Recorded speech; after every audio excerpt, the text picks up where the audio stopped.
श्रीमान् वेङ्कटनाथार्यः कवितार्किककेसरी वेदान्ताचार्यवर्यो मे सन्निधत्ताम् सदा हृदि। श्रीमान् वेङ्कटनाथार्यः कवितार्किककेसरी वेदान्ताचार्यवर्यो मे सन्निधत्ताम् सदा हृदि। यो नित्यमच्युतपदाम्बुजयुग्मरुक्मव्यामोहतस्तदितराणि तृणाय मेने अस्मद्गुरोर्भगवतोऽस्य दयैकसिन्धोः रामानुजस्य चरणौ शरणं प्रपद्ये। लक्ष्मीनेत्रोत्पलश्रीसततपरिचयादेशसंवर्धमानः नाभीनालीकरिङ्खन् मधुकरपटली दत्तहस्तावलम्बः अस्माकं सम्पदोघानविरलतुलसीदाम सञ्जातभूमा कालिन्दीकान्तिहारी कलयतु वपुषः कालिमाकैटभारेः।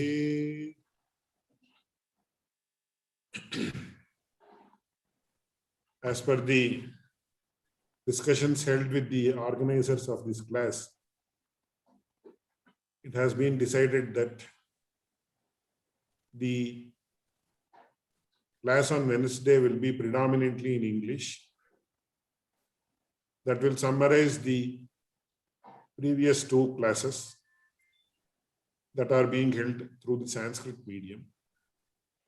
In the middle, there will also be some explanations that will be given in Tamil language for the benefit of the Tamil speaking people. Somen, one request. என்னன்னா வந்து இங்க வென்ஸ்டே கிளாஸஸ் இண்டிபெண்டன்ட் ஸ்ட்ரீமா வச்சுடுங்க. Summary of last two classes வேண்டியது because you have to stop at a particular point or you haven't summarized properly. அது ரொம்ப கஷ்டமா if some miss classes are there, some classes are it doesn't see the Tamil English, mainly English and Tamil supporting, this is a separate stream and the Sanskrit is a separate stream, so we don't need to connect these two. Namaskar. Okay, fine, accepted. So I would like to give a brief introduction about what this Tattva Mukta Kalapa means, and also a very brief introduction about Swami Vedanta Deshika. So many people would be aware of the greatness and uniqueness of Swami Vedanta Deshika. In a way, arguably, he is the most accomplished and scholarly Acharya who adorned the lineage of Sri Vaishnava Acharyas.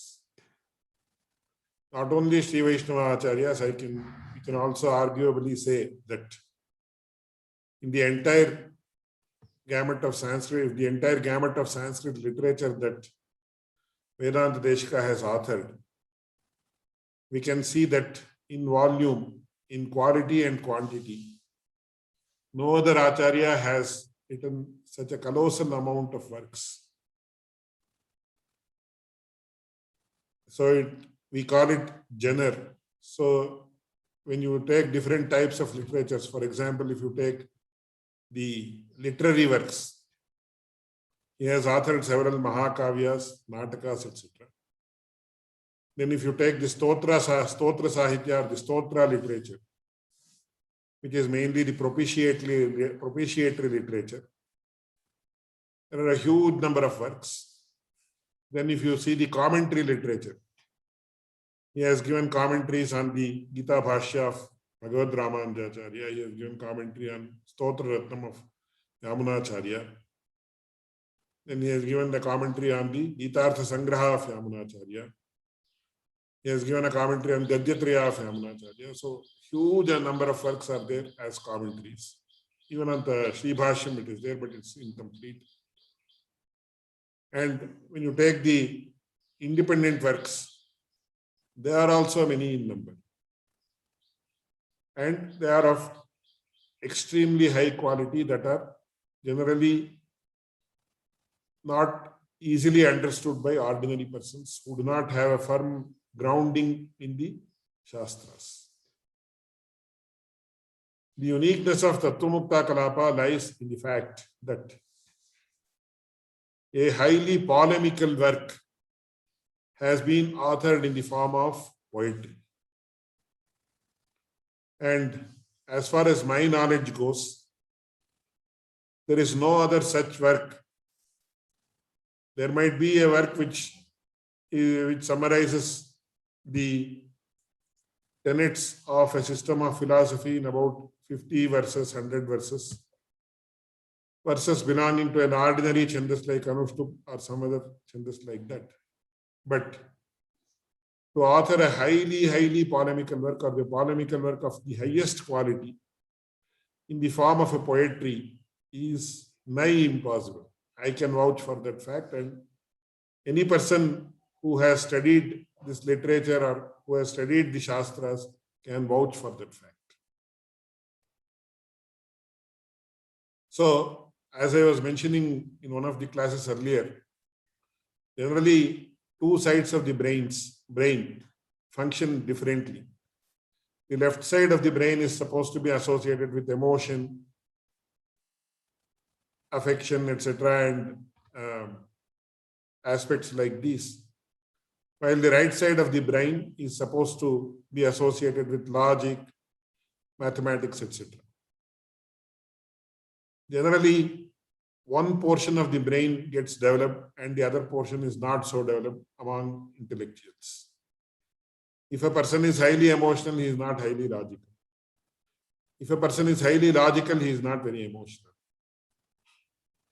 But to bridge the gulf, the seemingly large gulf between these two parts of the brain is a great challenge, and not many people have been successful in doing that. In fact, I was researching, are there any great scientists who have also been great poets? Or are there any poets, be it English literature or India or any other literature for that matter, who have also been great scientists? I could not find any such scientist come poet who is worth his salt, who can claim to be a great poet as well as a great scientist. But the Indian tradition is so unique that we have had several people who could bridge the gulf between the left side of the brain and the right side of the brain. It was a happy marriage of emotions and logic. And Vedanta Deshika stands the first among them, among such people who could bridge the gulf between the two sides of the brain and arrive at a philosophy that is appealing both from the point of view of logic as well as from the point of view of emotion. I will give an example. It should not be mistaken by anybody, and this example is not to deride any philosophy. When you take the Advaita philosophy, which is an idealistic philosophy, which says everything external or everything other than the Brahman is mithya or false. This may appeal to the logical portion of the brain. It may be very much in accordance with the logic that is propounded by the Advaitas. I have also studied several articles by great scientists in India and abroad that Shankara's philosophy is in line with the atomic theory. This idealistic philosophy is very much in line with what science thinks. And therefore they say the entire world is falsehood. But can this appeal to the emotional part of the brain? Can you say everything in this world is, if you say everything in this world is false, then what is there to live for? And what we eat, what we sleep, what we enjoy, either in terms of sensual pleasures or even divine experiences, if you say all of them are false, then what is there in this life? And those who say everything is false, have they overcome all their wishes or all their aspirations? No. So such a philosophy is definitely not appealing to the emotional part of the brain. So there has to be a proper synthesis between the two parts of the brain, which can actually propound a philosophy that is universal, that is acceptable to all, that is acceptable both to the logical portion of the brain as well as the emotional portion of the brain, which is what Vishishtadvaita philosophy is all about. Of course, as I was mentioning earlier in one of the classes, Shankaracharya has not given up the path of bhakti, or he has not given up the path of emotion. He has also authored several stotra works, including the most famous Bhajagovinda Stotra, which advocates the path of bhakti to attain salvation. So in the present context, the uniqueness of Vedanta Deshika lies in the fact that he could author a highly polemical work in the form of poetry. All the darshanas that were prevalent earlier and that have emerged after his time have all been covered in this unique work, which has 500 verses. And in most of the cases, in these 500 verses, the Purva Paksha, or the apparent view, is summarized in the first half of the shloka. Of course, there are exceptions. And the Siddhanta, or the conclusive view, is summarized in the second half of the shloka. So when you expand the Purva, and many a times it's also in the form of a dialogue. For example, the first half of the first quarter will be the Purva Paksha, or the view of the apparent view, or the Purva Pakshin. And the second half of the first quarter will be the answer given by the Siddhanta. So like this back and forth, the entire dialogue is also summarized in a shloka in many places. So in a nutshell, a huge amount of information is actually encapsulated. This is also another unique feature of this work of Vedanta. Similarly, when I mentioned that all the darshanas, or all the systems of philosophy, including the future systems, have been summarized, a question is raised as to how can a person mention about the future systems, because he is not in the know of what is going to be propounded later. He says, Avapodvapatasyuhu kati kati kavidhi chitravattattartheshvanantyadastinastyo anavadhi kuhana yuktikantah kritantah.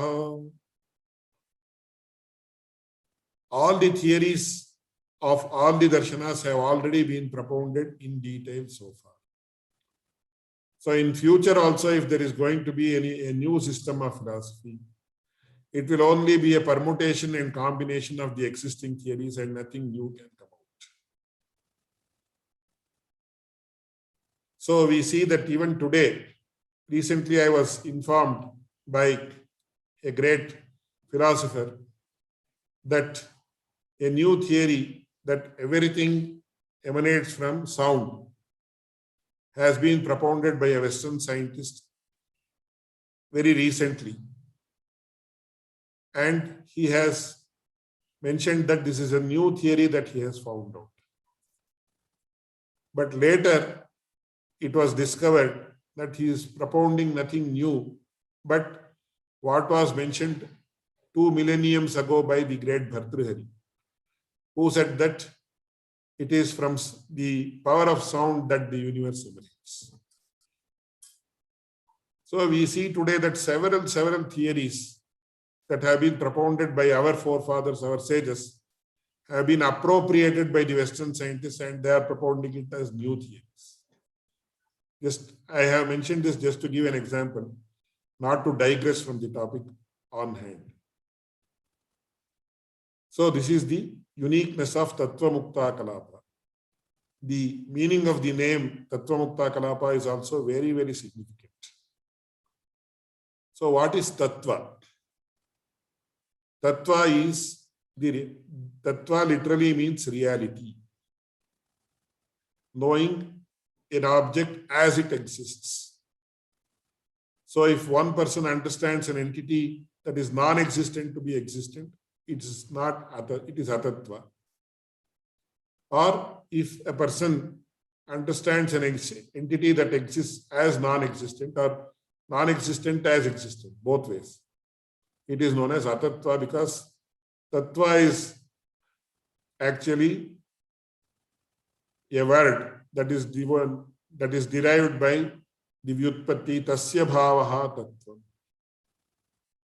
And this is well explained in the Nyaya Bhashya, where sage Vatsyayana says, satascha sadbhavaha asatascha asadbhavaha tattvam. So understanding an entity or object as it exists is what is known as tattva. So it culminates in the word reality. So tattvani eva muktaha. These tattvas are actually like pearls. Pearl is an extremely valuable jewel which can be worn by people or which is worn by persons with great happiness, etc. And tattva mukta kalapaha. Kalapaha is a bundle of pearls which is in the form of tattvas or realities, philosophical realities. You can put it that way. So when you say bundle of pearls, you cannot wear a bundle of pearls. So the bundle of pearls is actually made into the form of a garland of pearls. So this is a garland of pearls which signify the philosophical realities that exist in the world. So that is the name of the work called Tattva Mukta Kalapa. So it's a garland of pearls which is in the form of poetry, which can be adorned by people. And generally when you have a garland, it is actually adorned around the neck. So later in the subsequent shlokas, Swami Vedanta Deshika says, Dharyo he turjaya dehe swahridi sahridayehi tattva mukta kalapaha. This is a wonderful work that can ensure the victory of a scholar in any forum that discusses the issues of Indian philosophy. So this summarizes the greatness of the work. We are going to study that shloka also later. I would also like to narrate an incident with regard to the greatness of Tattva Mukta Kalapa. Generally in the Indian context, if a work is authored by a person belonging to a particular tradition of philosophy, that work is honored and spoken about only among the followers of that particular philosophy. For example, the Sutra Bhashya of Shankaracharya is followed and revered. Generally, I am speaking generally, you have to underline the term generally, only by the followers of Shankaracharya who belong to the Advaita tradition. Similarly, the Sri Bhashya of Ramanujacharya is honored and revered only by persons who belong to the tradition of Vishishta Advaita. And many other unique, wonderful works are all honored by persons belonging to that tradition only, who owe allegiance to that tradition. On the other hand, Tattva Mukta Kalapa is such a unique work that is honored and revered by persons belonging to all systems of philosophy or all traditions of philosophy. In the last century, there lived two greatest of scholars, namely Virupaksha Shastri, who was based in Mysore, who was one of the greatest Advaitins who lived during his times, and another great Advaitin or Advaita scholar called Ananta Krishna Shastri, who used to live in Tamil Nadu. Once both of them met in a forum, and there was a discussion with regard to the different schools of Advaita philosophy. At that time, the discussion took a turn where Virupaksha Shastri questioned Ananta Krishna Shastri and asked him, is the school of Brahmadatta an offshoot of Advaita philosophy, or is it an independent school? This was the question asked by Virupaksha Shastri to Ananta Krishna Shastri. I will repeat the question for the listeners to understand it once again. Virupaksha Shastri asked, there is a school of philosophy called Brahmadatta school. Is this school an offshoot of Advaita philosophy? Is it a branch of Advaita philosophy? Or is it an independent system of philosophy or independent system of thought? Then Ananta Krishna Shastri was perturbed and also perplexed because he could not immediately recall any name by the name Brahmadatta. Because during the conversation, Ananta Krishna Shastri had claimed, I have studied all the darshanas that are prevalent in India and essentially the world also. So there is no system of philosophy that I have not studied. It was at that instance that Virupaksha Shastri asked Ananta Krishna Shastri, is the school of Brahmadatta an independent one, or is it an Advaitic school of philosophy? Ananta Krishna Shastri could not place the word Brahmadatta. Immediately he asked Virupaksha Shastri, are you referring to the school of Bhartru Prapancha? Then Virupaksha Shastri said, no. I am referring to the school of philosophy of a great scholar called Brahmadatta. Then Ananta Krishna Shastri said, I have never come across such a name. Where is it? In which work is it mentioned? Then Virupaksha Shastri said, it has been mentioned in the work of, in a great darshana work that covers all the systems of philosophy. The work is called Tattvamukta Kalapa and it belongs to the Vishishtadvaita tradition. But it covers all the darshanas that were prevalent at that time and authored by Vedanta Deshika. Haven't you studied that work? Then Ananta Krishna Shastri said, no, I have heard about that work, but I have never studied it. I have never had the opportunity to study it. So in those days, people who were familiar with all the systems of philosophy were known as Darshanikas.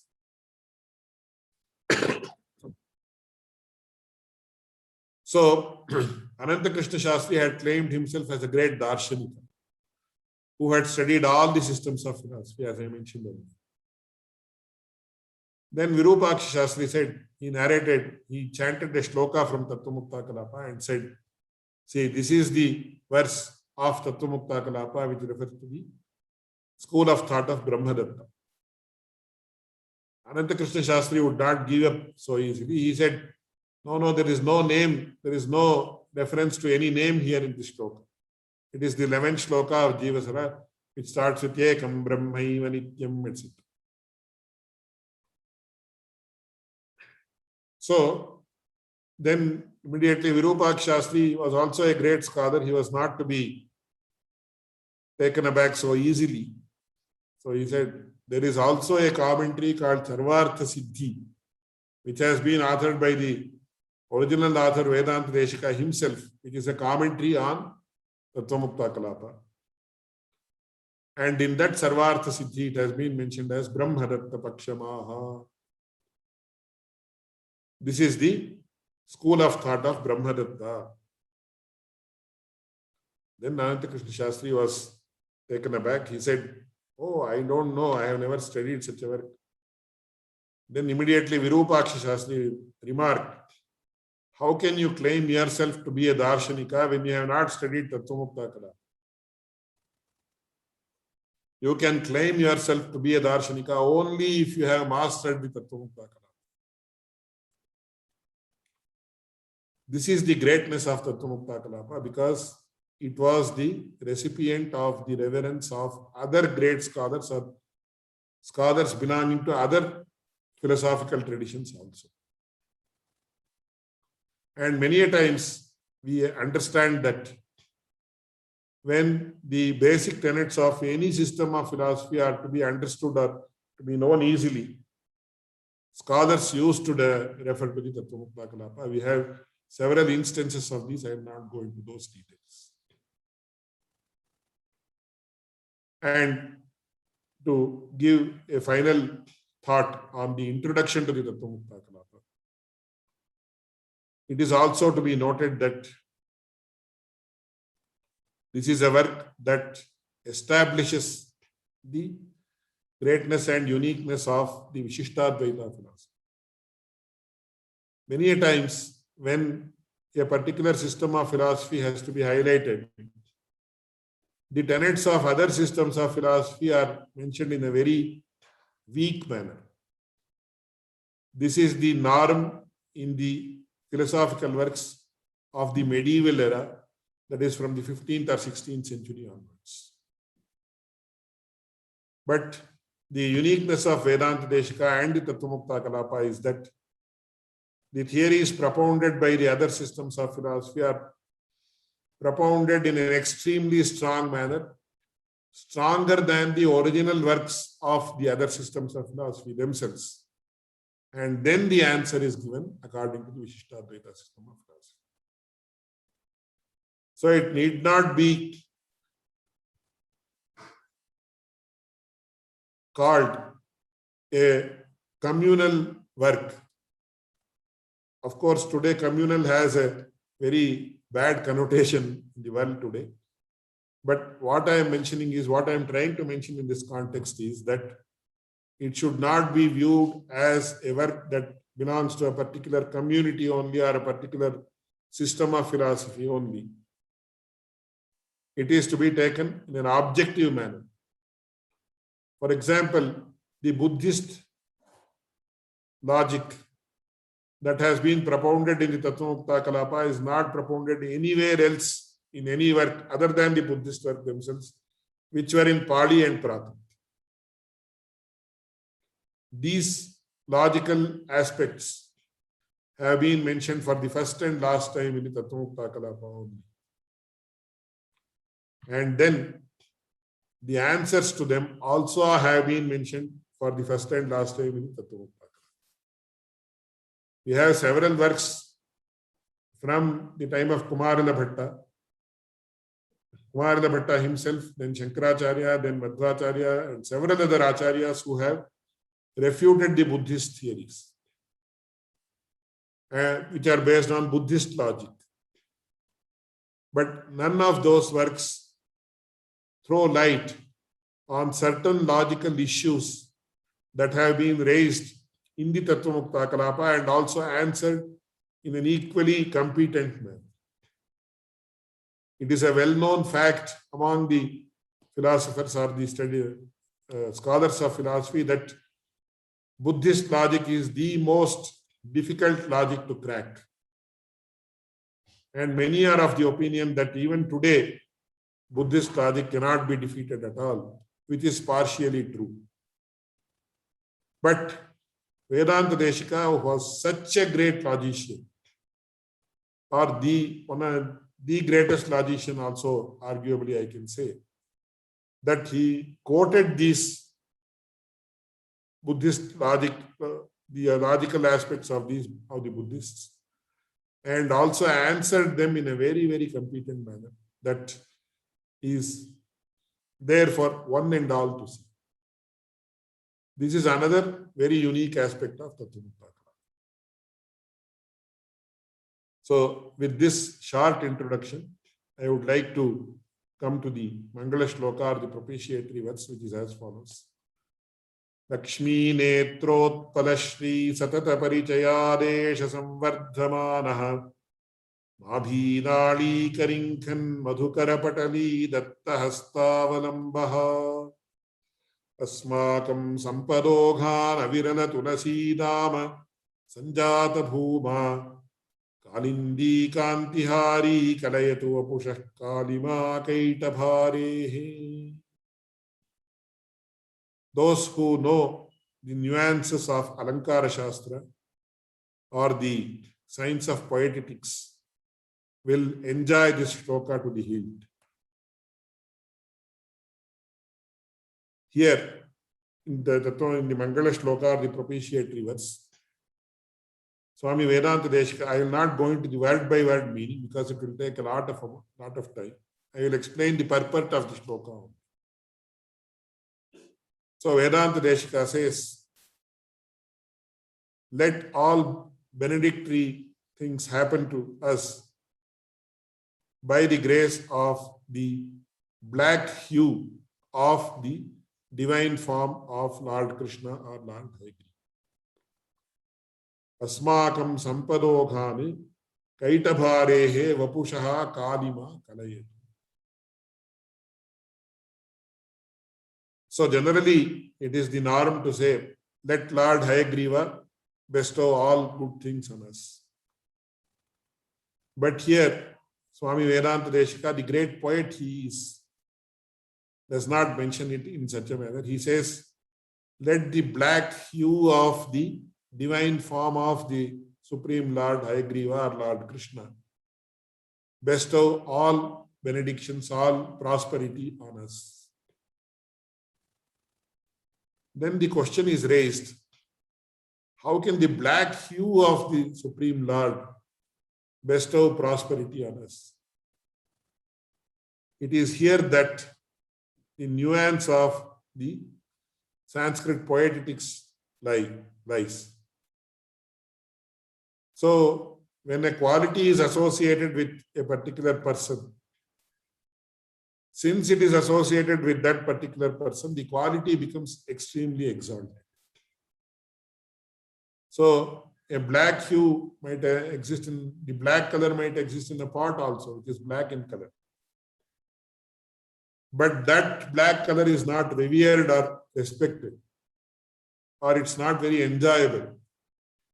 Whereas the black hue or color of the divine form of the Supreme Lord is most enjoyable because it is associated with the Supreme Lord Narayana or Krishna. Right? So I was giving an example in the Sanskrit class earlier.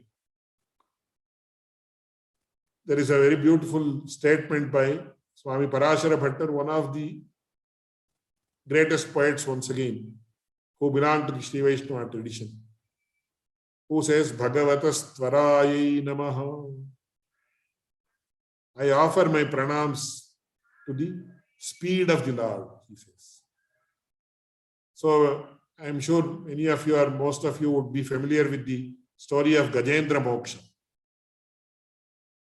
where the elephant king, who was bitten by a crocodile when he was about to bathe in a pond. So it's a symbolic story also. It is mentioned that the crocodile caught the foot of the elephant king, and there was a struggle between the elephant and the crocodile for 1,000 years. That is how the story in the Purana goes. The Gajendra Upakhyana that is available in Vishnu Purana and several other Puranas. It is only then, after a long time struggling to free himself from the crocodile, the elephant king thought, hereafter I cannot win this battle with this crocodile.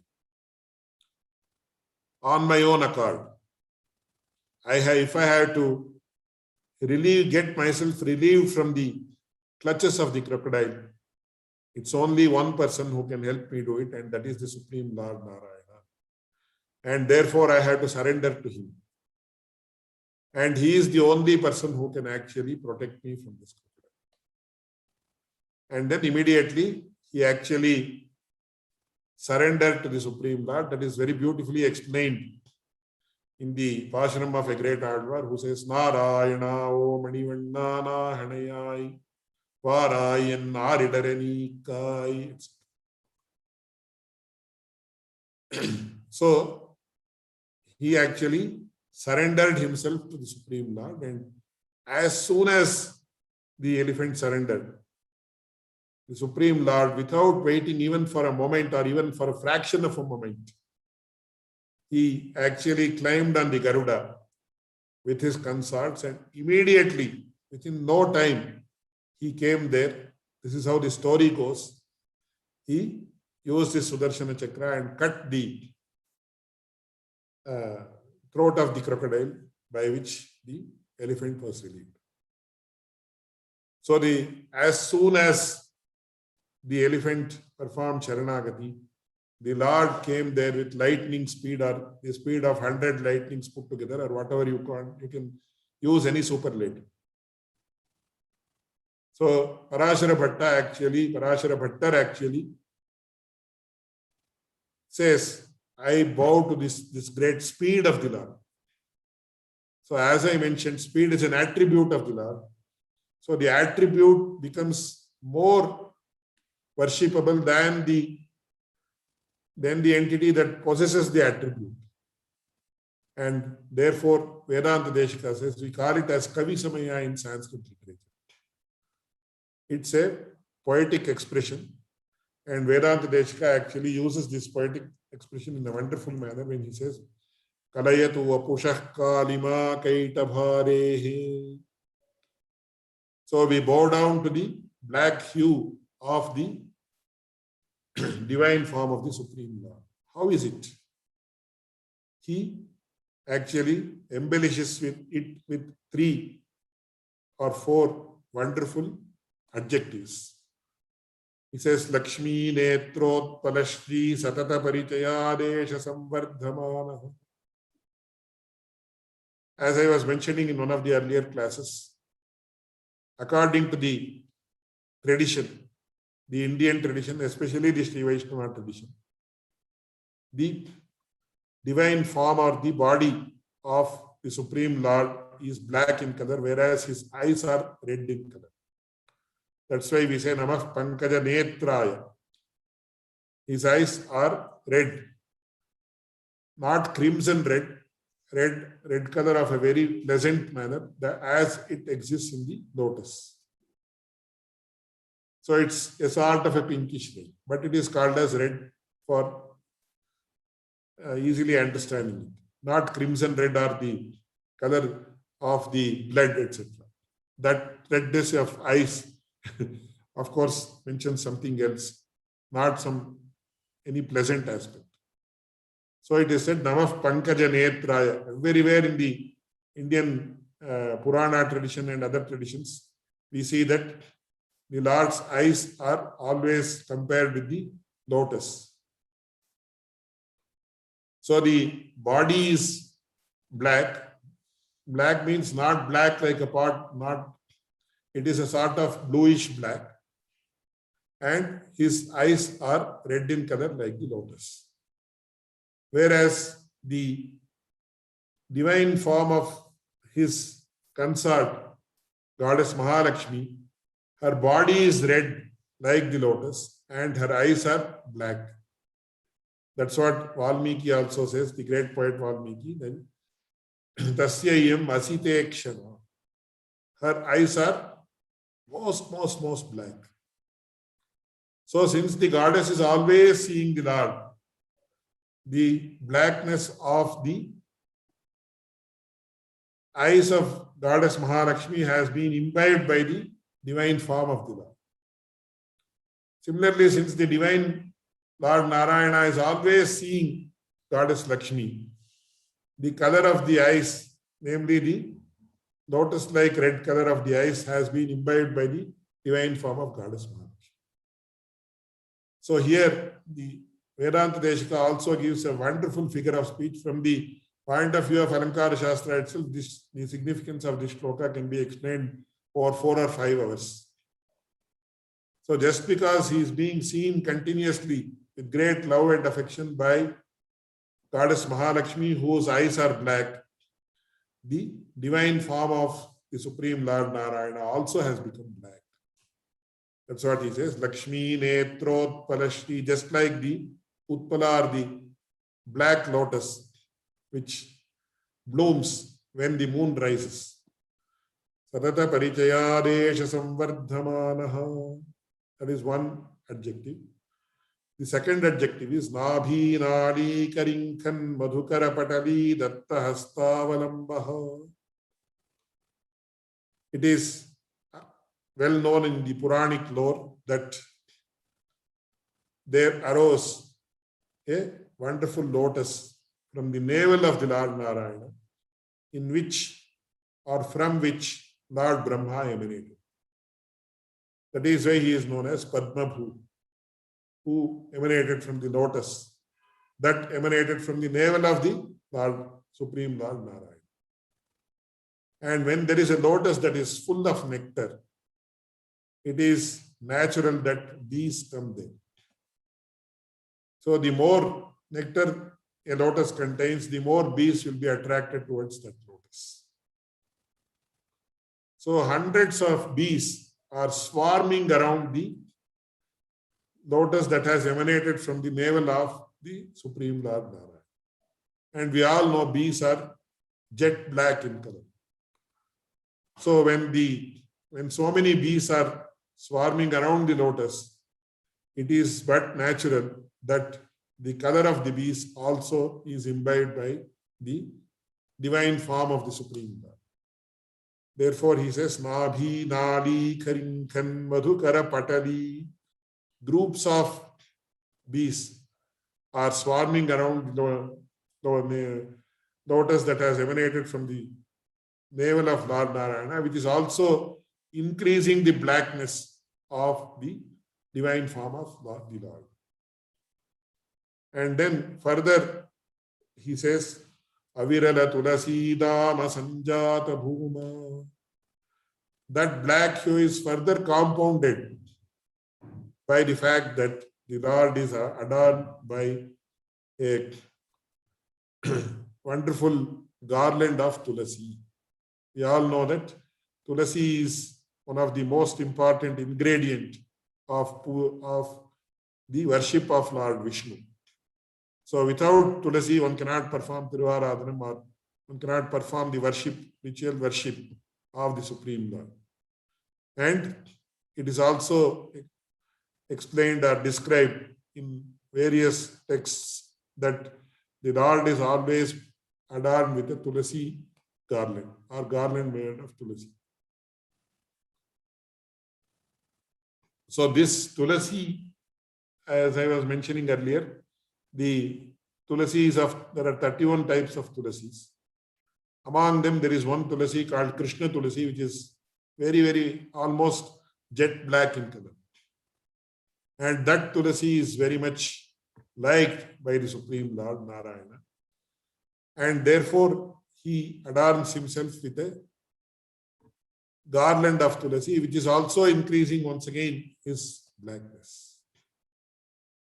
So this blackness, black hue, is the one that will actually bestow on us all types of prosperities. Let it bestow on us all prosperities. That's what Vedanta Deshika asks, or he requests the Lord. I was also mentioning earlier that the Lord Narayana is said to be of a black hue on account of various reasons. One of the reasons is, for example, he is mentioned as Neela Meghashyama, or a person who is black like a black cloud. It's only a black cloud that actually gives rain. A white cloud never gives rain. This is the matter of fact. So, why is Lord Narayana compared to a black cloud? He is compared to a black cloud because it is full of water and it showers the entire earth and ensures prosperity of all people who reside on the earth, irrespective of their caste, creed, nationality, and any other such consideration. So the Supreme Lord Narayana is also depicted to be black in color because he is always engaged in bestowing the wishes, all the wishes of all the people, irrespective of their affiliations. They might be Indian, they might be African, they might be American, they might be male, they might be female. And today we also have transgenders. So they might be old people, they might be young people. So the shower of grace of the Supreme Lord is equal with regard to all the people. It gives rise to several questions. Then why some people are rich, some people are poor, etc. That's a question that will be answered in due course. So Vedanta Deshika starts with this very wonderful Mangala Shloka. And one more aspect that is to be noted in this context is that he has summarized the philosophy of Vishishtadvaita in this Mangala Shloka in a wonderful manner. So the concept of attribute and attributed. For example, when we say a red rose, what does it mean? It means a rose that has or that possesses red color. So we call the red color as an attribute and the red rose as the entity that possesses the attribute. In philosophical parlance, it is also known as substrate and substratum. For those who are familiar with the philosophical jargon. So the Guna-Guni Bhava, as it is known in Sanskrit, is accepted in the philosophy of Vishishtadvaita. We accept that every entity possesses some or the other attribute. And taking this philosophy further, we also accept the fact that the Supreme Lord possesses attributes which are worth propitiating. So Guna-Guni Bhava is accepted. That is actually mentioned by the word Vapushaha Kalima, which means the divine form of the Lord possesses the black hue. So the attribute and attributed are the substratum and the substrate. This is the first aspect. Second aspect is, it is also accepted that this world, which is known as the Leela Vibhuti in the Sanskrit, is also accepted to be true. So as I was mentioning in the earlier part of this talk, we don't say that this Jagat is Mithya. So we accept the existence of two Vibhutis or the possessions, the prized possessions of the Lord, because Vibhutir, Bhutir, Aishwaryam, a prized possession is known as Aishwarya or Vibhuti. And the two prized possessions are known as Nitya Vibhuti and Leela Vibhuti. So Nitya Vibhuti is the eternal place of existence, we may call it like that. Whereas Leela Vibhuti is this universe. So we accept in this philosophy, both of them are accepted. And by mentioning that Kaitabharehe Vapuhu, we also accept that the divine Lord possesses a divine form that can be meditated upon. So when we actually compare this philosophy with the philosophy of Shankaracharya, it can be safely mentioned. Of course, there will be differences of opinion when I mention it in this manner. Shankaracharya propounded what is known as Nirvishesha Advaita. Advaita or monism, as it is translated. That means there is only one reality in this world, not more than one reality.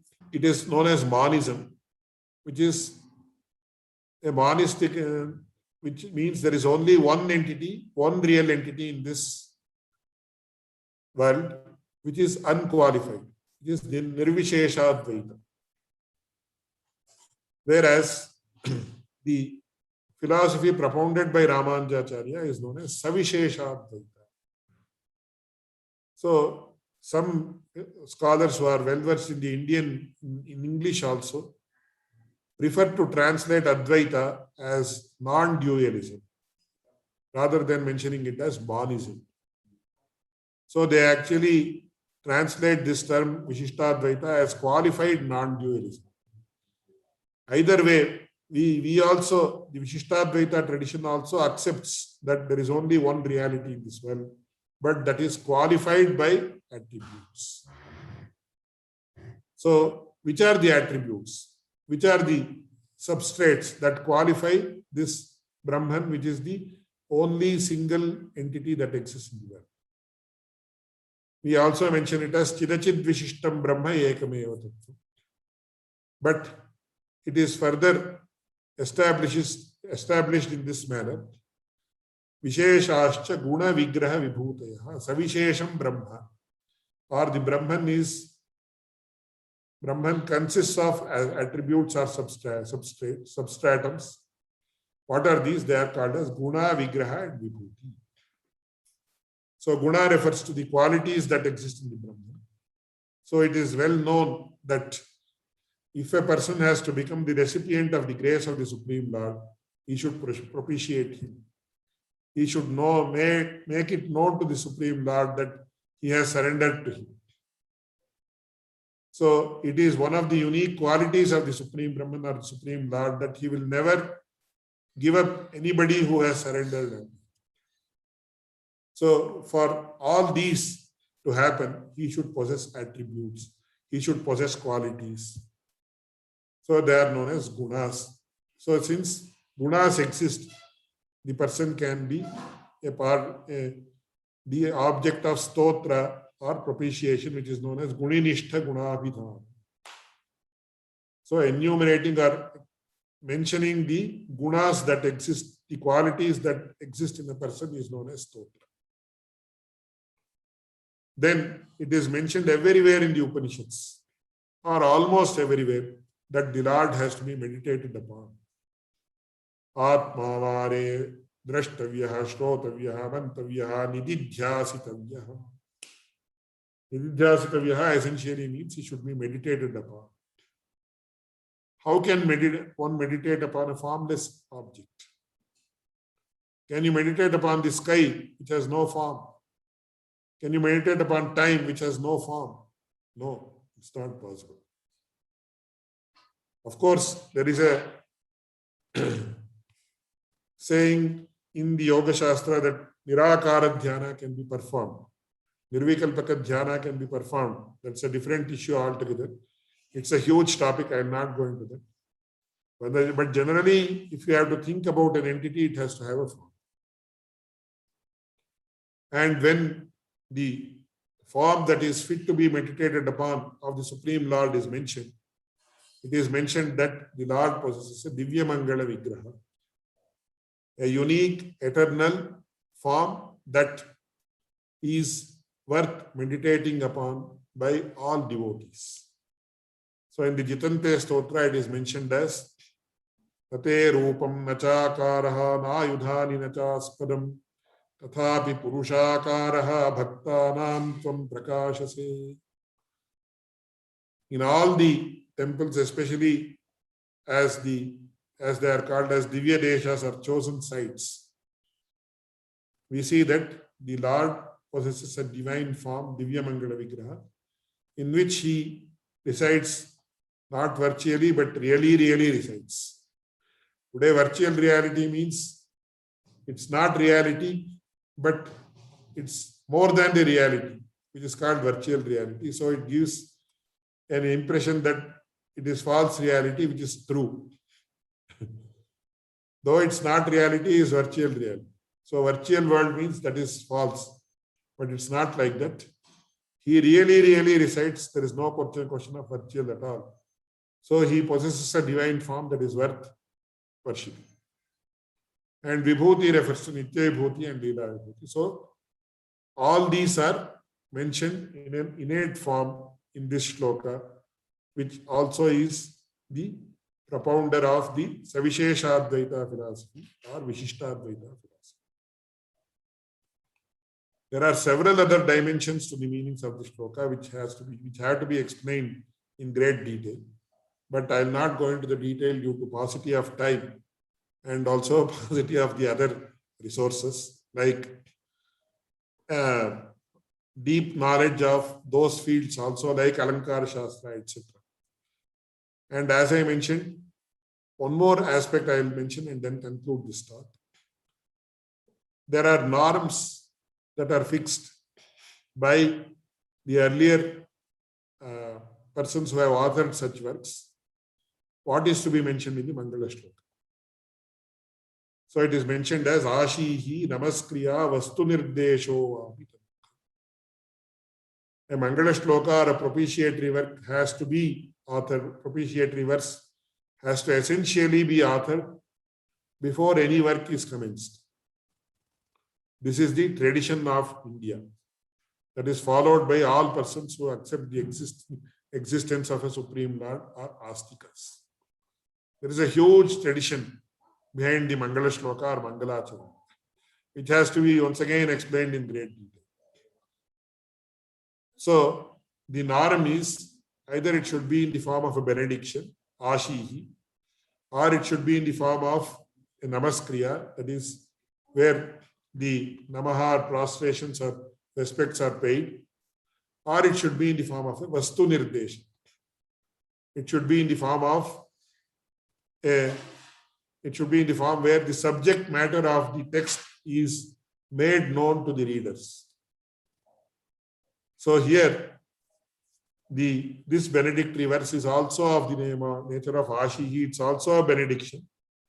It is also in the form of Vastu Nirdesha because the basic tenets of Vishishtadvaita philosophy, along with the other darshanas, have been well mentioned in this shloka. So if you write a commentary of all these aspects, probably it will run into 15 or 20 pages. So many issues are encapsulated in this shloka containing about 21 into 4 is about 88 alphabets. So you can also wonder at the felicity of Vedanta Deshika in encrypting so much of information. So in computer parlance, we say data compression. Then we say information compression. We say knowledge compression. So this is my revered father used to talk in a very unique and wonderful manner about knowledge compression in the Indian texts. So this is one instance of a great example or a great example of knowledge compression, where a huge amount of knowledge is compressed in one shloka containing about 84 alphabets. So such is the greatness of Vedanta Deshika that we can understand from studying this one shloka only, which is a befitting beginning to a wonderful work called Tattvamukta Kalapa. So with these words, I conclude today's talk. I hope it has been of benefit. It has been, I have been able to give a good introduction to the wonderful work. Of course, there is a beautiful statement in Paduka Sahasra, where Vedanta Deshika himself talks about the greatness of the Padukas or the divine sandals of the Supreme Lord Ranganatha. He says, Nisheshamambaratalam yadi patrika syat saptarnavi yadi sametya mashi bhavitri vakta swayam chaturmukha chet dikhyeta rangapati padukayoh prabhavaha. The uniqueness and greatness of the divine sandals of the Lord Ranganatha can be authored. It can never be authored because it is beyond words. But he says it can be authored in case it's nigh impossible. He says, Nishesham ambaratalam yadi patrikasya. The entire surface of the sky, if it can be converted into paper. And saptarnavi yadi masametya mashi bhavi. If all the water in all the or the liquid of all the 7 seas. So we have 7 seas, Lavana Samudra, Dati Samudra, then you have the Kshira Samudra, then you have Madhu Samudra. So our Indian tradition talks about the 7 seas that are around the earth in the Puranic lore. So he says if all the liquid of the 7 seas are converted into ink, and if Lord Brahma himself, who has 1,000 faces, if he can tell and it can be written, then only the greatness of the divine sandals of Ranganatha can be committed to writing. That's what Vedanta Deshika very beautifully says, which in other words means it can never be completely committed to writing. this applies to the greatness of Vedanta Deshika also. So with these words, I conclude today's talk. Thank you very much. Sorry, I just want to add only one more thing in this whole lecture. Swami has referred the last sloka about Swami Desikan regarding Brahma, Shabudra and Mashi, everything. That Paduka is actually referring to Alvar, Nammalvar, Sadagopan. So that's the beauty. It connects with our own Acharya and Swami Alvar, and Desikan has spoken about Alvar. Actually, it is a full price of Sadagopan Swami in Paduka Saraswam. That's the innermost meaning. कवितार्किक सिंहाय कल्याण गुणशालिने श्रीमते वेंकटेशाय वेदांत गुरवे नमः. कवितार्किकसिंहाय कल्याणगुणशालिने श्रीमते वेङ्कटेशाय वेदान्तगुरवे नमः.